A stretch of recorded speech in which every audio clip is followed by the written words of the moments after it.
شاہ فیصل 1906 میں ریاض میں پیدا ہوئے۔ ان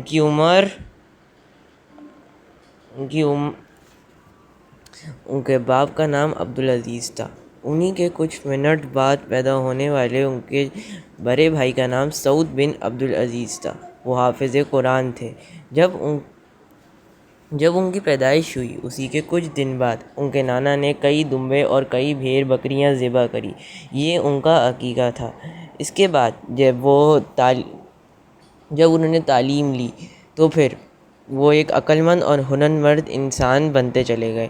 ان کی پرورش بہت ہی زیادہ لاڈ اور پیار سے ہوئی تھی کیونکہ وہ سب سے زیادہ چھوٹے تھے۔ جب ان کے باپ عبدالعزیز کا انتقال ہوا تو ان کے بڑے بھائی سعود بن عبدالعزیز حکومت میں آئے۔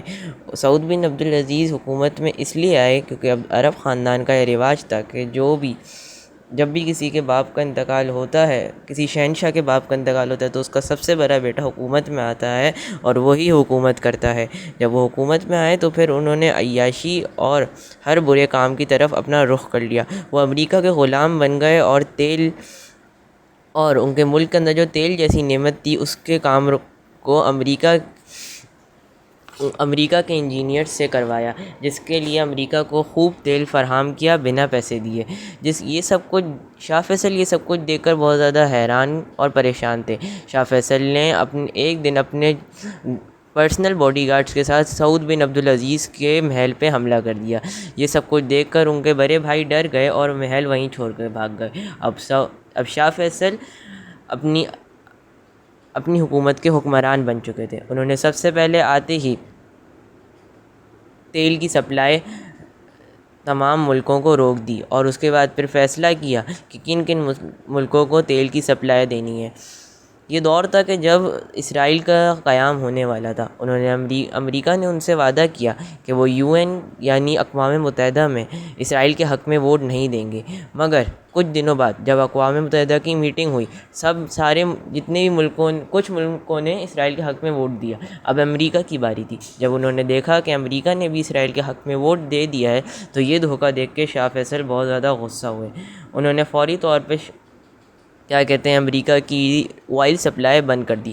جیسے ہی امریکہ کی آئل سپلائی بند ہوئی تو سارے امریکی پریشان ہو گئے۔ ان کے پیٹرول اسٹیشنز پہ لمبی لمبی لائنیں لگ گئی کیونکہ ان کے پاس کوئی اور ملک نہیں تھا جو ان کو تیل یا آئل کی سپلائی دے۔ کنگ شاہ فیصل یہ سب کچھ دیکھ کر بہت زیادہ خوش ہوئے، جس کے بعد انہوں نے OIC کا قیام کیا۔ OIC کے قیام کے اندر کئی ملک شامل ہیں، جس کے اندر پاکستان، ترکی اور بھی سارے عرب ممالک یعنی مڈل ایسٹ کے سارے ملک شامل ہیں۔ OIC کا مقصد یہ تھا کہ اسرائیل اور امریکہ کے اتحاد کو جڑ سے ختم کرنا۔ جب OIC کا وقت ہوا تو پھر امریکہ یہ سب کچھ دیکھ کر بہت زیادہ غصہ ہو گیا شاہ فیصل پہ۔ امریکہ نے سعودیہ کی طرف سارے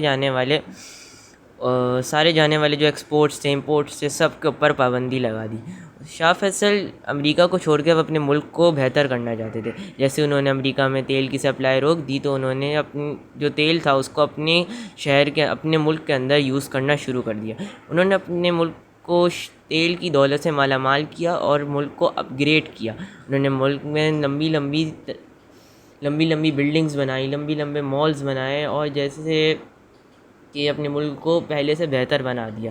اب وہ ملک صحرا نہیں تھا بلکہ بہت زیادہ بہتر بن چکا تھا۔ یہ سب کچھ دیکھ کر امریکہ اور اس کے حکمران بہت زیادہ پریشان ہو گئے، جس کے بعد انہوں نے شاہ فیصل کو مارنے کی پلاننگ کری۔ اس میں انہوں نے ان کے بھتیجے کو پھنسایا۔ انہوں نے ان کے بھتیجے کو لالچ دی اور اس کو پیسے دیے یعنی کہ تو ایک دن جب ان کا بھتیجا محل میں آیا تو جیسے ہی شاہ فیصل نے اپنے ہاتھ ان کے بھتیجے کو گلے لگانے کے لیے کھولے، اسی وقت شاہ فیصل کو گولیاں مار دی گئی ان کے بھتیجے کی جانب سے، یعنی بھتیجے نے اپنے چاچا کو گولیاں مار دی۔ یہ سب کچھ دیکھ کر شاہ فیصل کچھ کہہ نہ پائے اور فوری طور پر انتقال فرما گئے۔ اب جو مسلمانوں کی سلطنت کا روشن چراغ تھا وہ بجھ چکا تھا اور اب کوئی بھی نہیں تھا جو فلسطین کے حق میں آواز اٹھائے، اور ایسے ہی کر کے جو OIC کے سارے اس کے لیڈر تھے ان سب کو ہی مار دیا گیا، جس کے اندر جو ہے پاکستان کا بھی ایک لیڈر شامل ہے اور بھی بہت سارے لیڈر تھے جیسے کہ صدام حسین اور محمد غدافی، ان سب کو مار دیا گیا۔ شکریہ۔